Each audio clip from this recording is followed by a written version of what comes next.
gentlemen, boys and girls, children 18 plus. You are tuned in to the Loan Officer Podcast with me, D.O., and this John Coleman. JC. John Coleman. Yes. Back in the hot seat. I love this. Every time, man. Every time. It just feels so good to be back. It does feel good to be back. I mean, don't get me wrong. I love our guests. Yeah. I really do love our guests. They're but, awesome. you know, you're my boy. Yeah.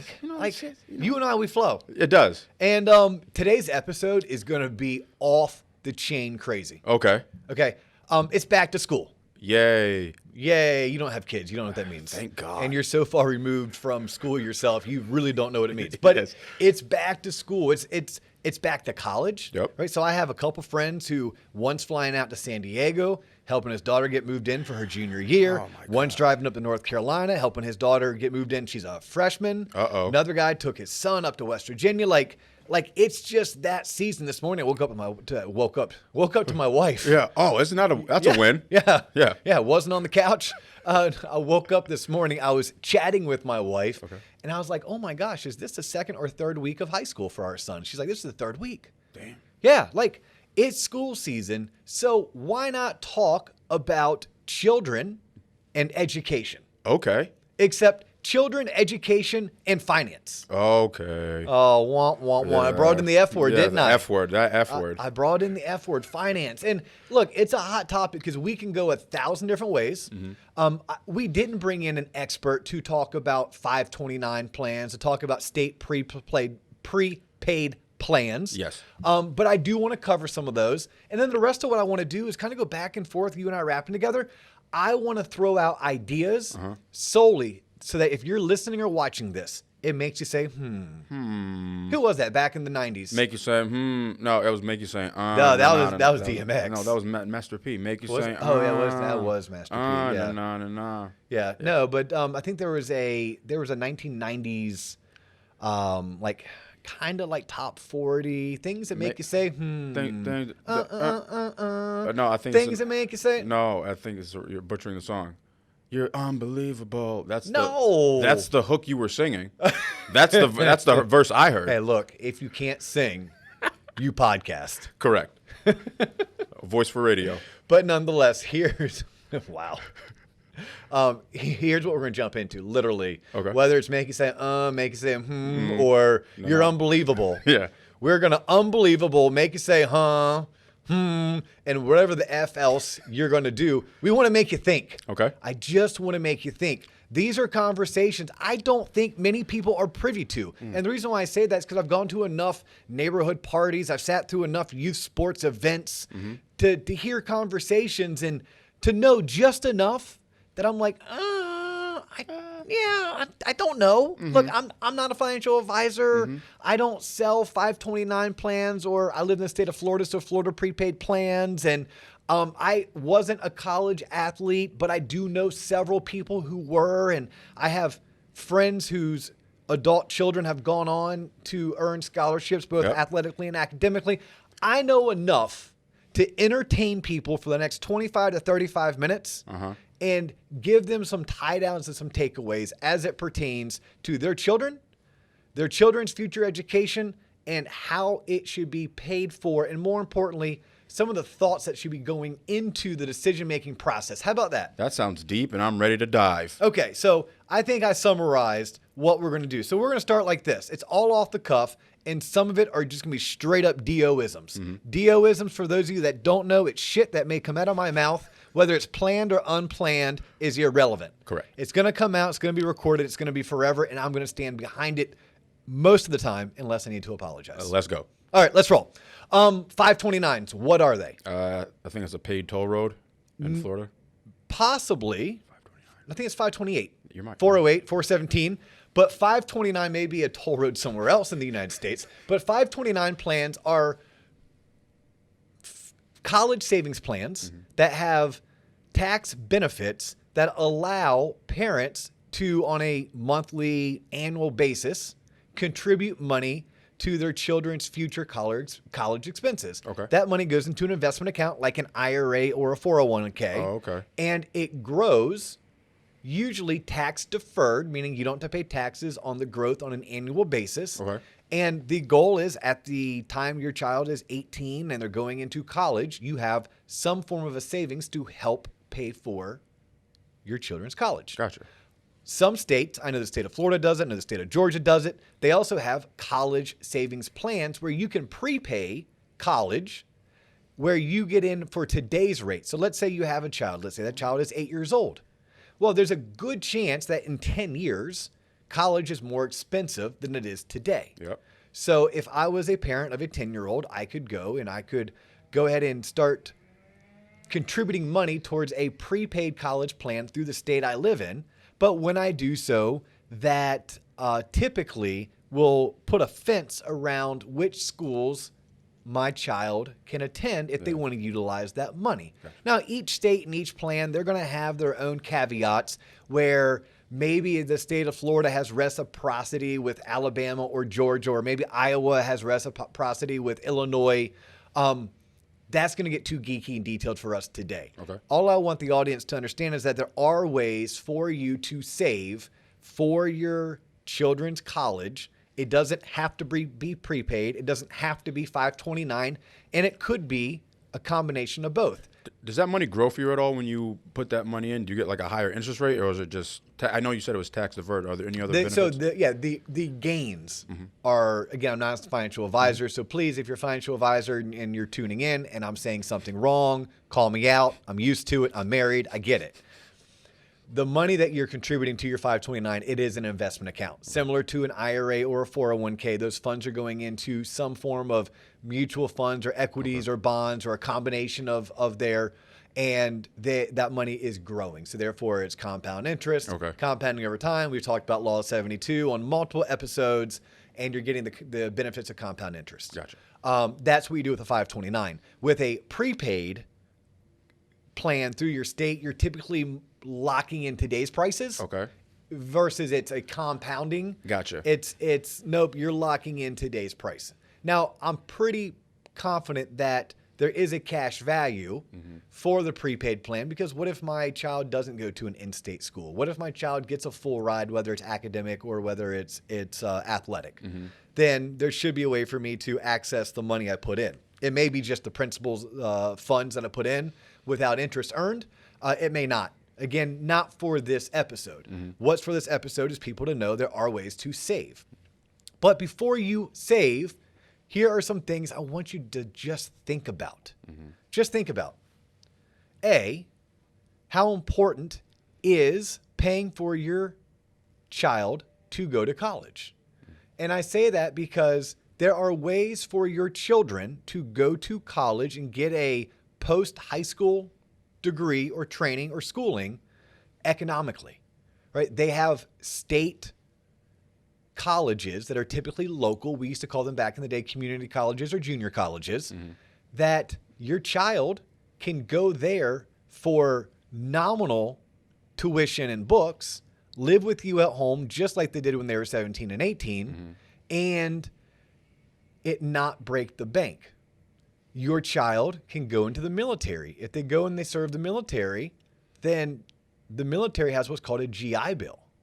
And spend 3 years in the military, serving your country, earning a paycheck, learning the world, and then come out of the military, and now you have the military willing to pay for your 4-year degree through your GI Bill.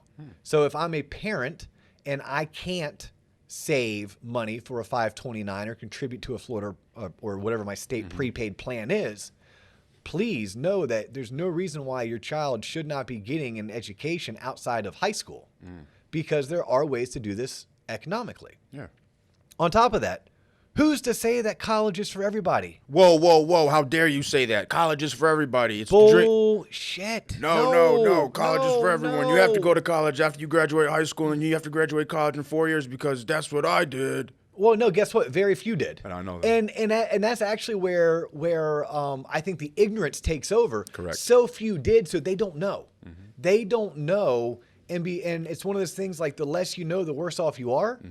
And look, we all want better for our children. As a parent, I want better for my children than what I had. And I'm sure my children are going to want better from their children. And better doesn't necessarily mean economic things, right? Better could be more time spent. Better could be, it could be a ton of different things. But please know that college isn't for everyone. There is a fantastic trade out there, whether it's being an auto mechanic, being an electrician, being a plumber, being a general contractor, being a linesman. A linesman. Yeah. You are tugging at my heartstring. Linesmen, right? These people who work on the power grid, power poles, they make starting off like $65,000 to $75,000 a year. Within a couple years, when you add up their overtime, they're over $100,000 a year. And I think the linesman trade school is like a 10-month program. Let's say it's 18 months. This is what it is. It's less than 4 years. That sounds like a good return on investment, Dio. That is a fantastic ROI, JC. And thank you for just handing me that layup. Yep.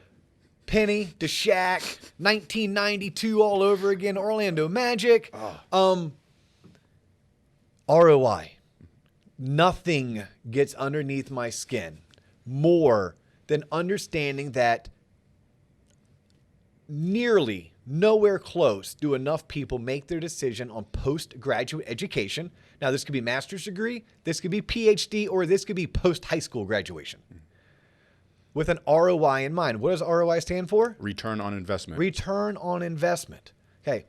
If you are not coming from an affluent family, if you did not earn college scholarships via athletics or academics, and you're choosing to go to a private school out of state that is $65,000, $75,000, $90,000 a year, ask yourself, is this the best financial decision that I can be making based on the major that I'm going to choose or the profession I want to go into? But all my friends are going to Notre Dame and I got in, so I just have to go because it's my dream school. Yeah, I mean, okay. So what are you going to study at Notre Dame? I don't know. I'm undeclared. I'm undecided. What do you want to do when you grow up? I want to make a ton of money. How are you going to make a ton of money? I don't know. Go to college and figure it out. Okay. But I'm going to Notre Dame, so, you know. Go to Notre Dame. Go to Notre Dame. Okay. If you got into Notre Dame, go to Notre Dame. Go for it. Same thing goes for Columbia and NYU and Stanford. But when you're making these decisions, there's other schools that don't have that same notoriety. Like, I'd be remiss. I think Notre Dame, it might help you get some pretty plush jobs if you have a degree from Notre Dame.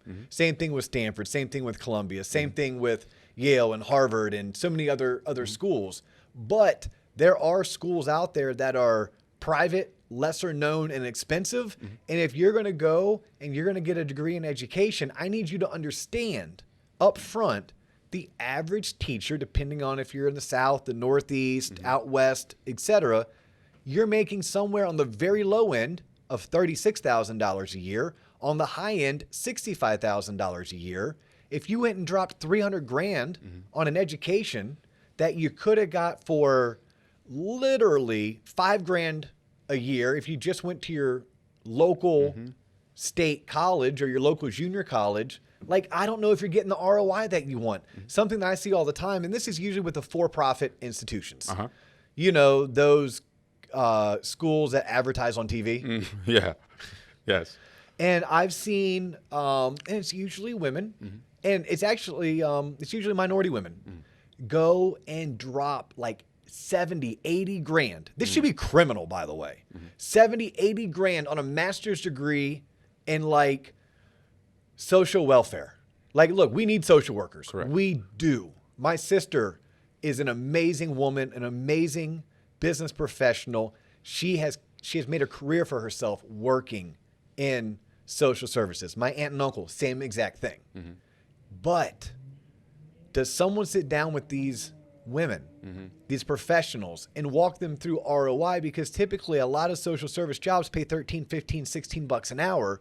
And with a master's degree, you get 18 bucks an hour. No, they're seduced by the term, what, I can get a master's degree in how much time and I only have to do what? Sign me up. Yeah. It's like, whoa. I'm not decrying getting a master's degree. What I'm saying is let's put some ROI thought behind it. So that's it. That's one of my next takeaways. It's college isn't for everybody, and that's okay because there's way better, not better. There are different routes, yet equal routes to be a productive member of society, earn a good living, doing something that you love. That isn't called going to college. But if you do want to go to college, be realistic. Yeah. Be realistic about where you go, what you study. I'm a friend of mine. He once worked at Duke, Duke University. Okay. And it's actually a story he told me, and I'm going to butcher it a little bit, but I'll try to condense it as well. We were at lunch one day. It's probably like 7 years ago, and we're just kind of rapping back and forth and talking life and kind of like what you and I do most days here at the office. And he found it comical that in his department at Duke, they were searching for someone with an MBA, master's, like an MBA, but Duke University, who was searching for this position and was mandating an MBA, was only willing to pay $48,000 a year. Say what? Duke University, last time I checked, I think their MBA program is easily well over $100,000 just to get your MBA. Correct. And he was like, how asinine is that? He goes, I work in higher education. We're only willing to pay someone $48,000 a year, but we require them to pay us $100,000 just to achieve the designation that we're mandating they have. So he's looking at himself in the mirror while he's saying this and says, "This doesn't." Well, when by the time I met him, he no longer worked at Duke. Yeah. Look, I'm not trying to throw Duke under the table. One of my good college buddies, Jacob, super smart dude, went to Duke. Got his MBA, and his career took off. Yeah. And his career took off because of his Duke MBA. Yeah. But it was more the hypocrisy of the institution that it's I work here, we charge X, but we're only willing to pay Y. Yeah. He's like, this makes no sense. And it just got me thinking, well, what if my daughter wanted to go to NYU because she loves the arts, because she loves New York City, but she was adamant that she wanted to be an art teacher and move back to Orlando? I'd run the numbers. I'd have a hard time. We'd have to have a sit down, a heart to heart, and we'd have to walk her through what's it going to cost to live in New York City. What is it that you're going to earn when you get out? How much is tuition? How much are books? Maybe NYU, it's a dream school, but maybe if you want to go into education, it's not the school for you unless mommy and daddy win the lottery. Okay. At which point, I want you to go up there, honey, because it makes your heart smile. Summer camp. And it is, what an awesome opportunity, because there's a lot to be said about the college experience. I'm someone who did not go away to college. Because of that, I'm mandating my children go away to college. I think it's just instilled in us from an early age, because leading up to college, you spend months as a senior in high school meeting with your guidance counselor, going over ACTs, SATs. What do you need to do for your colleges? You finally get the You must have gone to a private school. Yeah. Oh, yeah. Guidance counselors, I thought everybody had them. Yeah. No. Yeah. You. That's that. Okay. We call that growing up a little bit fortunate. Okay. But yes, but it is out there. Yeah. But not every public school has that same support. Most private schools do. I still had to fill in the bubbles in the SAT, so he wasn't taking it for me. Yeah. But you just instill like, all right, I worked this hard to get into college, and then when you get to college, you're like, you're blinded by the college experience to where you're not thinking about your job that you're going to get when you're a freshman, when you're a sophomore, when you're a junior, maybe even a senior. When you graduate and try to start, going in the real world applying to these jobs, you're thinking like, I have a college degree. This is the best thing. A lot of times I was going to school with kids that were going to get their MBA right after they graduated senior year. Because they really didn't know what to do. I was one of those kids. I was talking to my mom. I was like, maybe I should just get my MBA. You know why? Because it says MBA. Yeah, I'm not a fan of that, by the way. But it's like in a thing that's just like, just keep on going. And I know some people that got their MBA and then stayed in Tampa because that's where I went to school. And then it's like, yeah, I'm a fresh college graduate. I have an MBA. Give me a job. And it's like, you have no experience. You have no life experience. You have no life experience. All. Yep. ROI. ROI is a term that needs to be used when you're making your initial decision, when you're thinking about grad school, when you're choosing your grad school, when you're trying to figure out, do you really want to go to college or not? ROI should be factored in. Parents, we started this topic discussing financing or paying for your children to get. Look, it's not on you. I'm here to tell you today, it is not on you to pay for your children's post-high school training, their education. If you can do it, fantastic. If you want to do it, fantastic. But it's not on you. Don't let anyone make you think any different. What is on you is to teach your children manners, teach your children how to be good people, provide for them in terms of shelter, food, and the most important four-letter word, love, right? Another word, support, right? Let them know that if they think it, they can do it, and that it takes hard work. Mm-hmm. But it's not on you to pay for it. Now, if you can and you want to, high five. Mm-hmm. But do yourself a favor. Do not put paying for your children's college, or any other type of trade school over your ability to live a debt-free life, your ability to retire and to retire well. And we see that. We see that day in, day out, where so-and-so has all this money pouring into their child's education, yet that same person, by the time they're 65 or 67 or even 69, they're nowhere close to where they need to be in order to retire. What do you think has changed from a social standpoint? Because you're a parent, and back in my day when I was growing up, and this goes with my peers, same age group, if I looked at my mom and like, I don't want to go to college, I want to do something else, she would have said, no, you're going to college because that's just what you do. Now it seems like parents are more open to the idea of my kid not going to college because there are other kind of avenues that are more tangible. I'm not saying everybody can Twitch stream, but streaming, making your own content, being an influencer. What do you think has changed from a parent's perspective that has allowed parents to kind of ease up on like, no, my kid has to go to college, and kind of entertaining the fact that they might not go to college and be supportive of that decision? So I'm going to take a twofold approach to this. Okay. One, I think it's just the natural pendulum of life. I think we swung from very few being college educated to too many college educated, and therefore the trade to become attractive again, because it used to be you had to know someone who knew someone to get into a union if you're in the Northeast. Not so much anymore, right? And because trades came at a high demand, supply and demand dictates that those people earn a much better living than they did so just 20, 30, even 40 years ago. So I think some of it is pendulum. I think the other part is you don't know what you don't know.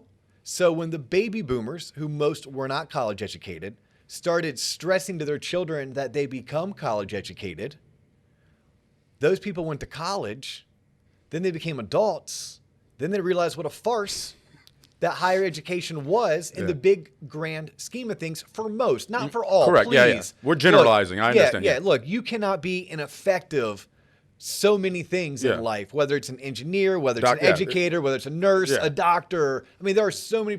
I'll even say a business professional. Yeah. Now, there's a lot in business you can learn just by doing. You can. Marketing. That's but but even still, it's nice to have that formal education. It is. And an education for those parents who are considering why their children should go, it's a freaking insurance policy that says, yes, I can. Yeah.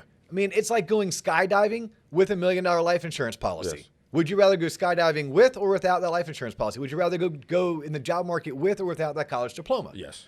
And statistically, it is proven that college graduates out-earn non-college graduates something crazy, like threefold. Yeah. Okay, but that doesn't mean college is the end-all, be-all. But my point being, do not put your child's education and the financing of it ahead of your own personal financial needs, wants, and goals, because your children can, A, go to school economically. We talked about that. Staying local, utilizing the military, educational scholarships. I'm going to come back to athletic scholarships. Your children can take out student loans. I know right now it's like, so, oh my God, stay away from student loans. But it's like anything in life, in moderation. If your child is willing to apply for certain scholarships, choose state colleges because they're cheaper, work. Oh my God, yes, kids, 12 to 15 hours of college is a joke. You should be able to work 20 to 25 hours a week. Yeah. There's a reason why we joke about surviving on ramen noodles. That's kind of what you do. It's part of the fun. It's part of the adventure. Yes. You do not need to be Uber Eating 3 meals a day plus hitting the club in every spring break, right? It's part of going to college. Part of that experience is living kind of hand to mouth, right? Yeah, got to. So understand, parents, it's okay for your children in moderation to obtain student loans because your children, they can borrow for their higher education. You cannot borrow for your retirement. You cannot borrow yourself out of debt. You cannot borrow yourself out of having no mortgage. So do not put that meaning your children's education, ahead of things like your retirement, living with no consumer debt, paying off your mortgage. So many times we do that. Last topic, and I think our time's probably going to run, and I'm getting all heated and fiery. It happens. Yeah. Whew.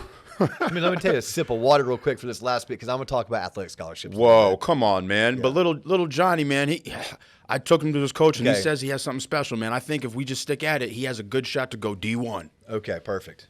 Okay, high five. High five. Deep breath, calm down.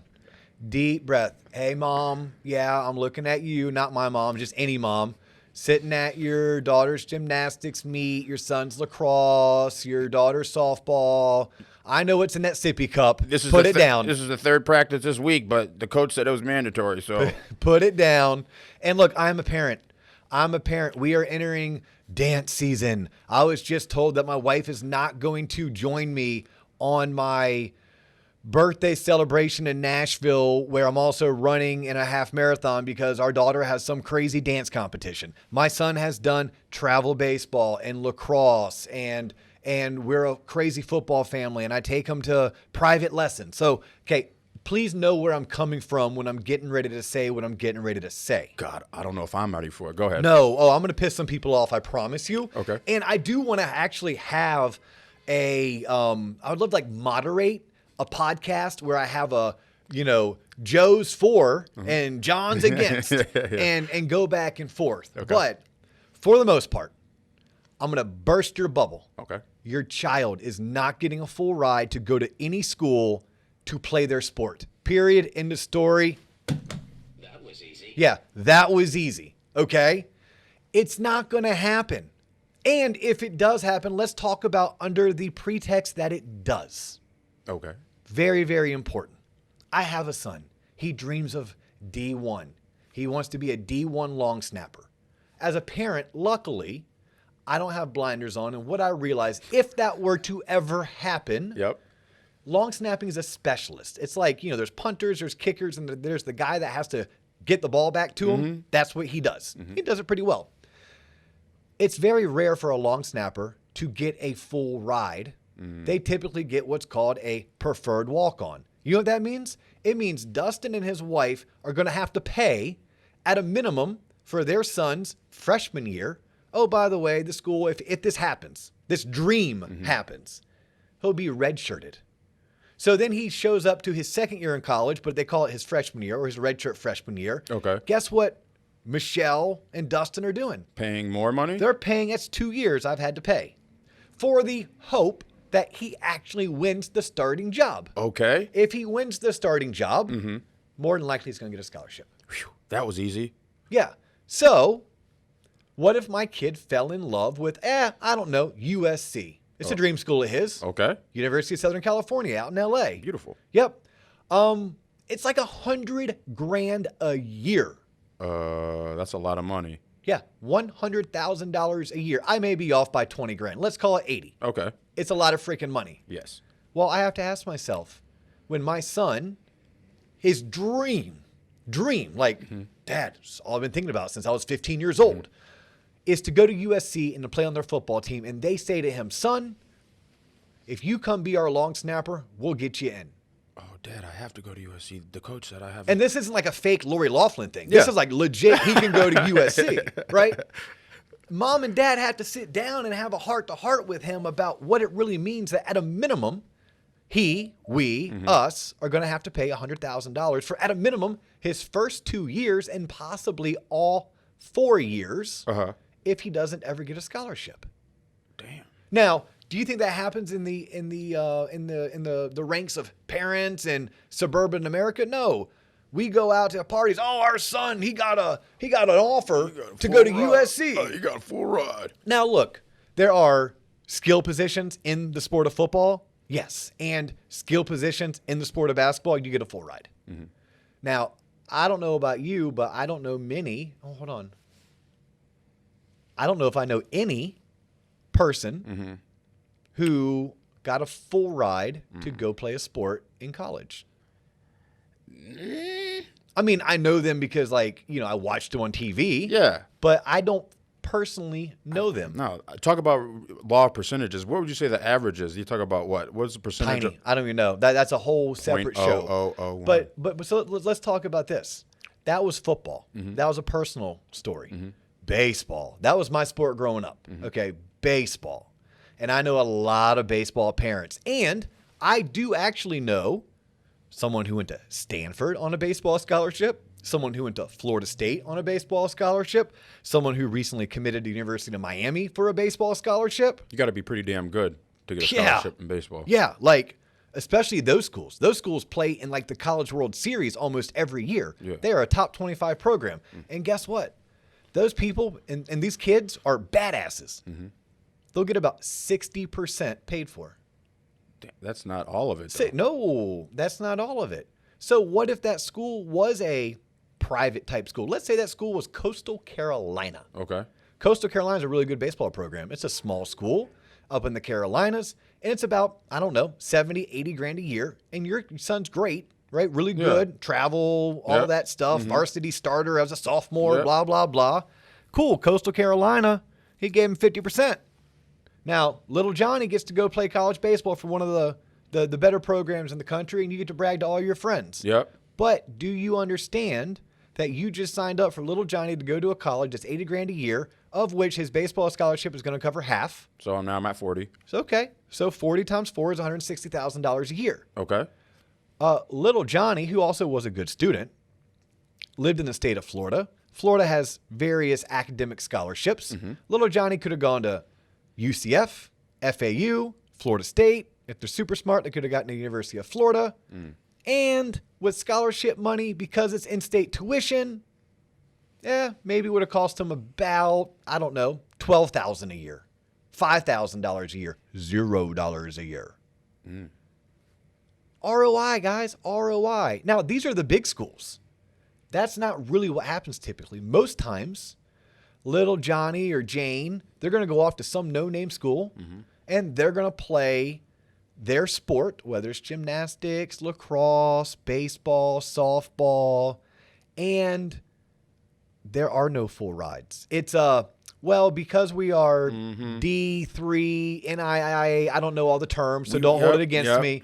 We don't give academic scholarships, but we can give you a partial academic, and we're going to give you, again, let's use the number, 40, 50, 60% of a small private school in a podunk town in a no-name state. Correct. So that they can play their sport, get a basic degree. Yes. And, oh, by the way, high five, they got a scholarship, go brag to your friends. You and Junior are 200 grand in the hole. Yeah. Because you went to a school that was 100 grand a year. They gave you a 50% scholarship, academic, and you picked up the other 50% where you could have just stayed in your state and gone to a really good school for much less money and got the same degree and maybe enjoyed other experiences. Maybe you were, I don't know, part of student government, or maybe you were part of a certain sorority or fraternity. Maybe you did a study abroad program. Because when you do play college sports, and I know this from my friends who did it, it's a full-time job. Yeah, no, that's all you do. You better love the sport or think you're going to go pro. In fact, that was the advice. The guy's name is Brian Deibler. He may not even remember who I am, and he sure as hell will probably never remember telling me this. But I can tell you, we are at the bowling alley in Longwood. He was 2 years older than me. He went off to play college soccer. And I was just good enough. I could have gone to one of those no-name schools to play baseball as long as mom and dad had the money and they're willing to pay for you to be on the team. That's what it is. Yeah. You said it, not me. And he said, look, unless you really love the sport or you think you can go pro, He's like, I wouldn't suggest it. Do you know whose fault this is? Whose fault this all kids thinking they can go pro? Karen. No. It's Karen's fault. It is QB1 on Netflix and Last Chance U on Netflix. But hold on. But this has been going on before that. It has, but now there's a platform. Now every kid with the shiny, every kid now has a visor. You know, kids can't, he's now on defense, doesn't even start. He's a punter, has a visor. Why does he look like that? Every kid is decked out. Every kid can't, shooting at the wrong basket. He has the Carmelo arm sleeve, though. All these programs, all these programs. Because, did you do that growing up? No, Were you that kid? No, you know what I'm saying? I was just normal. I knew I was never going to make it. And I knew the best kid at my school was never going to make it. But now kids binge. I even watch it. I see how kids are idolized at, like, kids are freshmen. And you literally see him grow up on Netflix. And now he's like, damn, he's actually like the starting quarterback at Oklahoma. Kids get like, oh, that can be me. No, little Timmy, it's not going to be. But this started back in the 1990s at least, because that's when I was a prep student athlete. And my parents, and they didn't know any different. And we didn't have anyone doing shows like this that we could have tuned into to, like, at least make us take a step back. Look, everything I'm saying is not the end all be all. This is just enough to scratch the surface to make you want to say, ooh, wait a minute, I should look into that. So I'm going to throw this out there, and then we'll probably wrap up the show. Okay. Because how about this? And when I was talking about my personal life, neither me nor my parents knew that there was no such thing as a full ride in baseball until 5 years ago. It was 5 years ago that my two business partners, who both played collegiately, one played professionally, it wasn't until then that they informed me there was no such thing as a full ride. Like, according to them, in the story they told me, even like A-Rod, Alex Rodriguez, wasn't offered a full ride. Like, I think the University of Miami still only offered him like 70 or 80%. One of the best players ever to play the game. So it goes back that far. Damn. I don't think parents just don't know, because most parents, they themselves weren't a D1 athlete. They didn't play in college. They didn't go through the recruiting process. They didn't, they didn't. So it's out of ignorance. And because things like this aren't talked about, right? This is shit they don't teach to you at high school. We don't talk about it when we're at dinner tables or at house parties. It just, we don't know until we don't know. And then once we figure it out, it's too late. Yeah. So I want to run this past all the parents who are paying for dance, gymnastics, violin lessons, baseball, football, all the private travel. We're in this state, in this hotel. Look, it's fun. I'm never going to take away the fact of the life experience and the memories you're making and the friends that you're making, et cetera, et cetera, et cetera. If you can afford it, sure, why not? If you can't afford it, sure, why not? Take a step back and put yourself in check. Yeah. Seriously. At some point, little Johnny can sacrifice so that you don't have to. Little Johnny or Jane can sacrifice so you don't have to. But this is why I want someone to run these numbers. I would love for someone to sit down and tally up the money they spent last year on gymnastics, on lacrosse, on softball, on baseball, on private lessons, on sending their kids to literally, and I do this, I'm that parent too, sending their kids to training, like it's combine training, and they're 12 or 13 or 10 years old. Take that money that you're adding up, dump it into one of those 529s that I opened up the show. Let's say you start it when little Johnny or Jane is 8 years old. So you do it for a whole entire decade. Guess what? You just paid for your kid to go to college. High five to you. There's a freaking scholarship. Scholarship of mom and dad, because you realized early on that driving my kid 4 hours to this weekend-long tournament so they can play 5 games, stay in a hotel room. We have to spend money on gas, hotel, entry in and out. I got to pay for the league, plus the private lessons, plus the equipment. Oh yeah, plus food, because someone got to eat, right? Concession stands, everything, and plus everything else you're giving up, right? Your sanity, your own health, et cetera, et cetera. Instead of doing that, I enrolled them in the local league. I let them play things like All-Stars, or we did some of those events, but not all of the events. But I took the money that I was going to spend, and well, first, I made sure I had no consumer debt. Then second, I made sure I had 6 months reserves. And third, I made sure that I was contributing to my 401k and or an IRA. But okay, all that's taken care of. I'm putting money into my kids' 529 so that when they graduate, I can sit down with them and have a heart-to-heart and say, I have some great news for you. You know how we didn't do all those tournaments? Or you know how we didn't go crazy into the travel, or you weren't getting private lessons and coaches? It's because Mom and I figured out early on, you probably weren't D1 potential, but we wanted to make sure that if you wanted to go to college, we could pay for it. Mm-hmm. We did, honey. We did, son. We did that because we were smart enough to step back at some point in your life and say, what's realistic and what makes sense financially? If we were running our household like a business and a profitable business, what type of decisions would we make? Now, if you can do all of that because you are fortunate in terms of your monetary success in life, then high five. How much in fact, pay for you and pay for the 2 kids that are your kids' buddies, but they shouldn't be on the team, but they are. Mm-hmm. And when I say they shouldn't, not because of their skill set, but because of their current financial place in life. But if if you can't, you don't necessarily have to. And really know what it looks like for your child to go play a sport in college. What does it mean to them, their college experience? But what does it mean to you guys financially? Because getting a scholarship to a no-name school in a podunk town in a no-name state to get a basic degree, and that same degree cost you 2 to 3 times as much money as it would have to go to the large, really fun state university? I don't know about you guys, but for me, I like the large state university. It's going to cost a third and give me or my child the better college experience than what I mentioned before.